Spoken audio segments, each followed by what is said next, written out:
kita sambung balik. Okey, masih lagi tajuk JIRIM. Okey, kelas semua fokus. Okey, hari ini kita akan masuk kepada sifat fizik JIRIM dan sifat kimia JIRIM.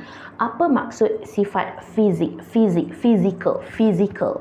Okey, so physical bermaksud yang menggunakan deria. Okey, yang menggunakan deria. So sifat fizik ialah kualiti sesuatu bahan yang dapat dikenal pasti dengan menggunakan 5 deria manusia ataupun menggunakan alat pengukur.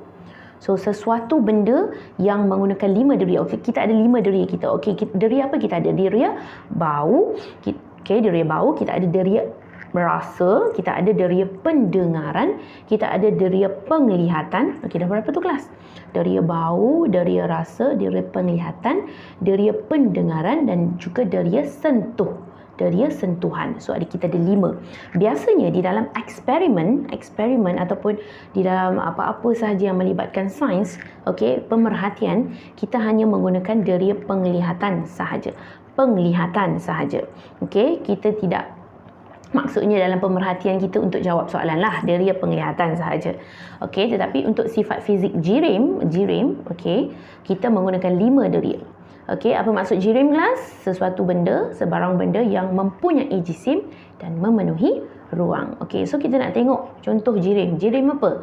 Okey, sekarang ini JIRIM yang berada di depan awak sekarang ni adalah JIRIM tudung saya. Okey, kelaskan 2 sifat fizik JIRIM tudung. So, yang pertama dia, okey, deria sentuhan saya merasakan dia lembut. Okey, dia lembut. Itulah sifat fizik yang pertama. Okey, yang kedua menggunakan mata, menggunakan penglihatan. So dia apa? Mata saya cakap dia cantik. Okey, cantik contohnya. Cantiklah. Okey, cantiklah. Dan yang seterusnya, deria sentuh saya merasakan dia adalah pepejal ke, cecair ke, gas? Mestilah pepejal. Okey, dia adalah pepejal sebab dia lembut kan, dia pepejal lah. Okey, so kita nak tengok okey, ini kita ada JIRIM di sini. Alright, so ini adalah beberapa contoh sifat fizik JIRIM yang kita boleh tengok.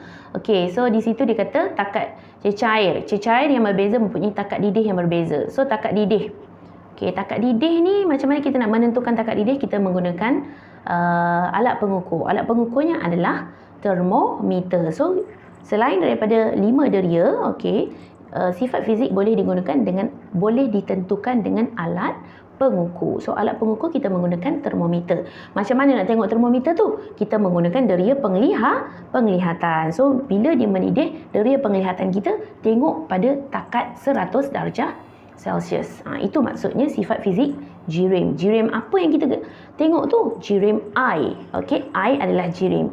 So kita tahu sifat fiziknya dia mempunyai takat didih pada suhu 100 darjah Celsius. Okey. Selain daripada itu, sifat fizik gula kita tengok. Gula boleh melarut. Macam mana kita nak tahu dia melarut? So kita menggunakan deria apa untuk kita tengok melarut? Kita menggunakan deria penglihatan juga.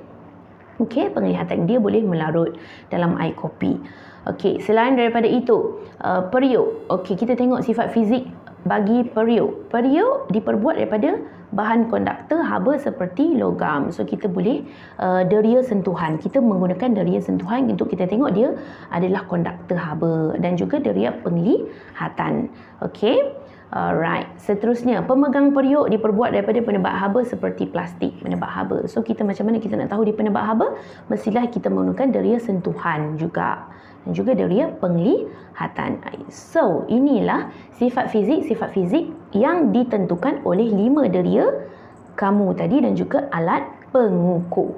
Okey, ingat sifat fizik sesuatu JIRIM kita boleh tentukan dengan melihat menggunakan 5 deria. So bagaimana dengan sifat kimia pula kelas? Apa maksud sifat kimia?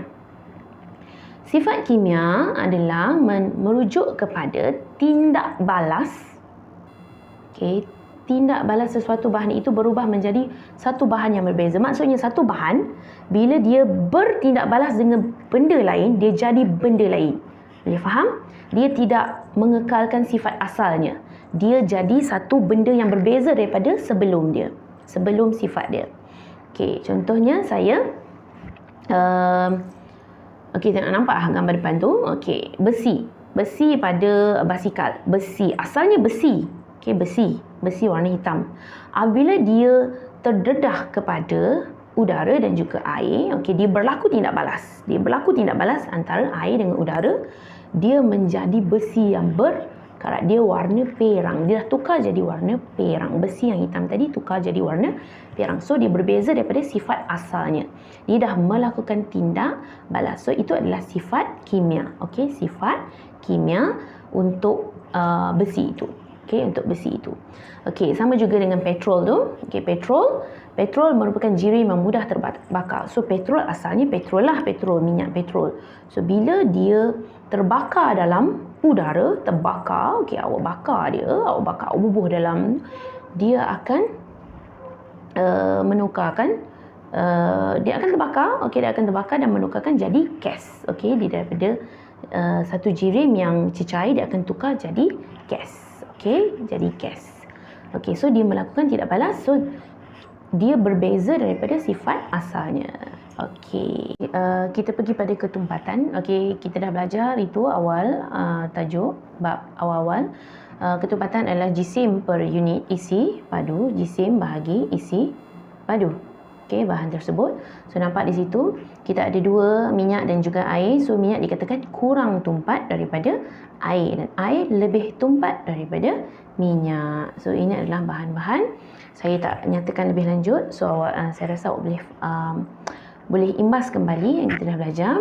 Okey, kita pergi pada takat lebur dan takat didih. Apa maksud takat lebur? Okey, adalah suhu di mana pepejal melebur ataupun bertukar menjadi cecair. Okey, suhu yang tetap di mana, okey, suhu apabila keadaan pepejal bertukar menjadi cecair. Takat lebur biasanya okey, berapa suhu sesuatu. Okey, contohnya takat lebur ni besi. Okey, besi melebur pada suhu 1536 degree Celsius.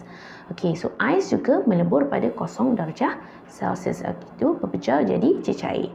Okey, so takat didih. Apa maksud takat didih? Adalah suhu. Okey, suhu apabila keadaan cecair berubah menjadi gas. Didih maksudnya air. Air berubah, cecair berubah menjadi gas. So suhu berapakah suhu apabila cecair itu berubah menjadi gas? Suhunya adalah 100 darjah Celsius. Pada 100 darjah Celsius, semua cecair bertukar menjadi gas. Okey. Alright. So itu adalah takat lebur dan takat didih. So kita ada bahan-bahan untuk air berapa takat lebur dan juga takat didihnya. Okey, alkohol berapa, kuprum dan oksigen berapa. Alright. So itu adalah untuk takat lebur dan juga takat didih. Okey, keterlarutan. Okey, apa maksud keterlarutan? Okey, keterlarutan ialah kebolehan suatu bahan untuk melarut dalam pelarut dan membentuk larutan. Okey, so di depan kamu tu ada air kopi. Okey, apakah contoh bahan larut dan juga bahan pelarut? Okey, so kita nak tahu siapa itu bahan larut. Okey, bahan larut kita adalah gula. Okey, bahan larut kita adalah gula. Gula boleh tak larut dalam air kopi. So gula boleh melarut dalam air kopi. So gula dikatakan bahan terlarut. So air kopi yang kita nak larutkan gula tadi disebut sebagai pelarut. Ini pelarut. Ini bahan terlarut. Okey, bahan pelarut. Dan bila dah jadi air kopi yang bergula, kita panggil sebagai larutan. Okey, larutan. So, apa maksud keterlarutan? Keterlarutan adalah kebolehan suatu bahan itu melarut. Okey, so gula boleh tak melarut? So, gula boleh melarut. So, itu dipanggil sebagai keterlarutan. Okey, itu sahaja daripada saya. Terima kasih kerana menonton. Assalamualaikum dan selamat sejahtera.